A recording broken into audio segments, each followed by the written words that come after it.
Last part में हमने देखा था कि मास्टर हॉन्ग मैक्स और अर्थ के लोगों को बाय बोल के अपनी ट्रेनिंग के लिए जियांग के मास्टर के साथ निकल गए थे। दूसरी तरफ मैक्स भी मिल्की वे गैलेक्सी का मालिक बन गया था, जिसकी खुशी में वो सब पार्टी कर रहे थे। लेकिन मैक्स को चिंता थी कि अब वो मिल्की वे गैलेक्सी को कैसे संभालेगा।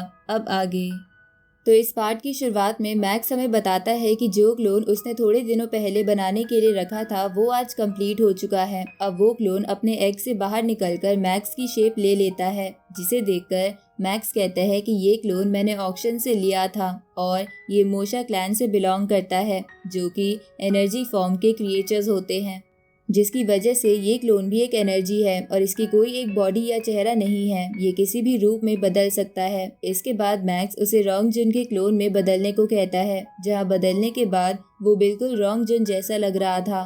तभी मैक्स अपना गोल्डन हॉर्न बेहेमोथ बाहर निकाल लेता है तो वो क्लोन गोल्डन हॉर्न बेहेमोथ में भी बदल जाता है, जिसे देखकर मैक्स कहता है कि हालांकि ये क्लोन गोल्डन हॉर्न बेहेमोथ जितना ताकतवर तो नहीं है, पर ये भी यूनिवर्स लेवल स्टेज 2 पर है।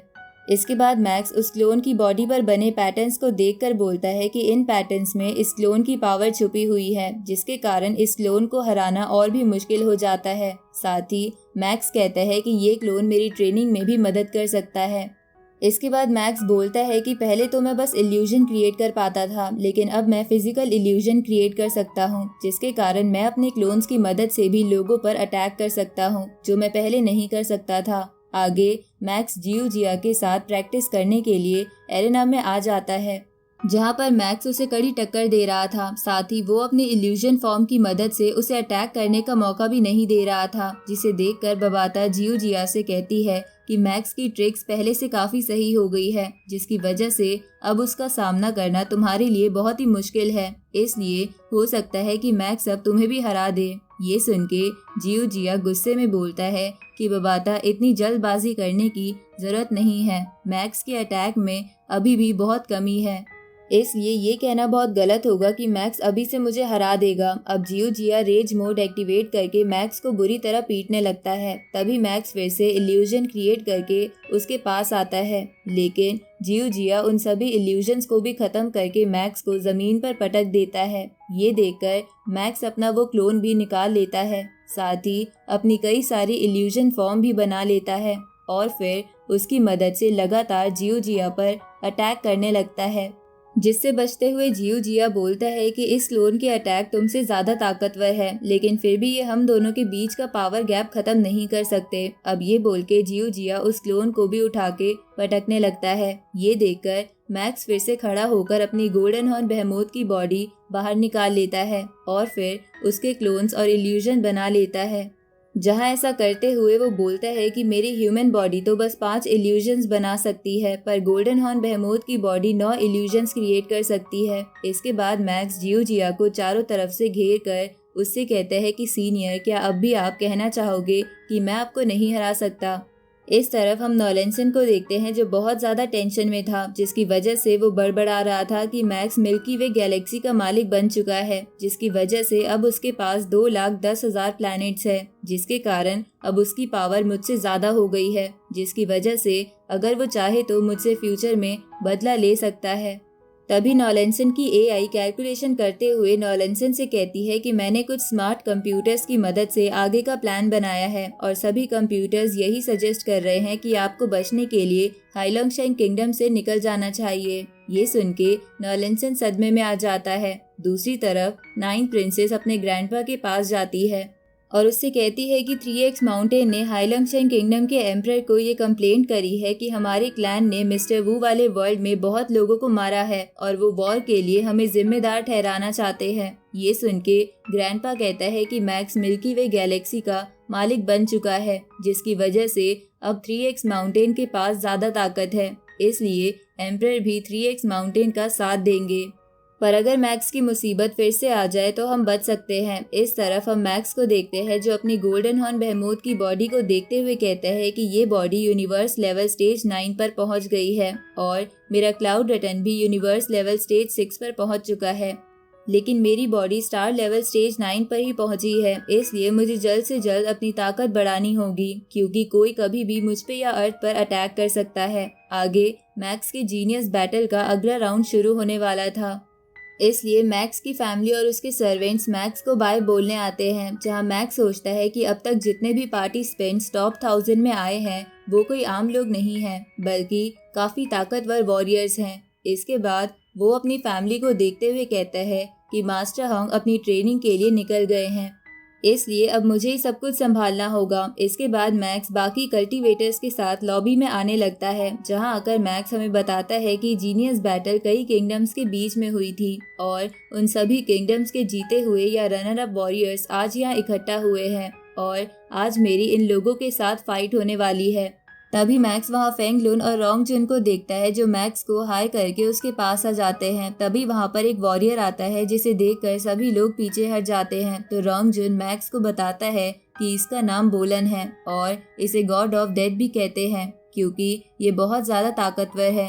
तभी वैसे ही दिखने वाली एक फीमेल वॉरियर भी वहाँ आ जाती है, जो थोड़े दिनों पहले मैक्स और रोंग जुन का मैच देख रही थी। अब वो फीमेल वॉरियर बोलन से कहती है कि आज तुम्हें कैसा लग रहा है जब सब लोग तुम्हें ही देख रहे हैं। साथ ही वो फीमेल वॉरियर बोलन को अपना इंट्रोडक्शन भी दे देती है कि उसका नाम वूका है, लेकिन बोलन उसे पूरी तरह इग्नोर मार देता है। ये देखकर मैक्स बोलता है कि इस लड़की में काफी गट्स है, जो ऐसे वॉरियर के सामने आराम से बात कर रही है। इस पे रोंग जुन कहता है कि इस लड़की का नाम वूका है और ये प्लेनेट मानका की प्रिंसेस है। ऊपर से ये काफी टैलेंटेड होने के साथ साथ बातें करने में भी अच्छी है, जिसकी वजह से लोग इसे काफी पसंद करते हैं। लेकिन यहाँ पर एक अंडररेटेड वॉरियर भी है, जो ज्यादा पॉपुलर नहीं है लेकिन बहुत ताकतवर है। अब मैक्स उसकी तरफ इशारा करता है, जिसका नाम था फैंटम जेलस। इसके बाद रोंग जुन मैक्स को बताता है कि फैंटम जेलस हर वक्त अपोनेंट्स को ऑब्जर्व करता है और एक बार उसकी ऑब्जर्वेशन पूरी हो जाए तो माना जाता है कि वो वॉरियर फैंटम जेलस से कभी नहीं जीत सकता, इसलिए तुम्हें उससे संभल कर रहना होगा।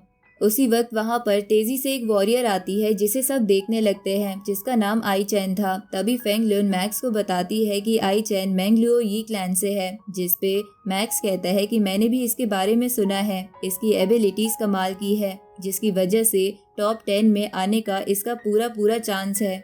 लेकिन मैंने ये भी सुना है कि ये काफी अच्छी लड़की है। उसी वक्त मैक्स वहाँ पर एक ग्रीन सूट वाले वॉरियर को देखता है, जो चुपचाप एरेना में आकर खड़ा हो जाता है। उसी वक्त वहाँ पर मास्टर जियो जियान आ जाता है, जिसकी पावर काफी ज्यादा थी, जिसके कारण उसके ऑरा से वहाँ मौजूद लोगों को खड़े होने में भी प्रॉब्लम हो रही थी। साथ ही मैक्स मन में सोचता है कि इनके ऑरा की वजह से सबको सांस लेने में भी प्रॉब्लम हो रही है। तो उन्हें देखकर मैक्स कहता है कि मैंने इनसे ज्यादा ताकतवर वॉरियर अभी तक नहीं देखा।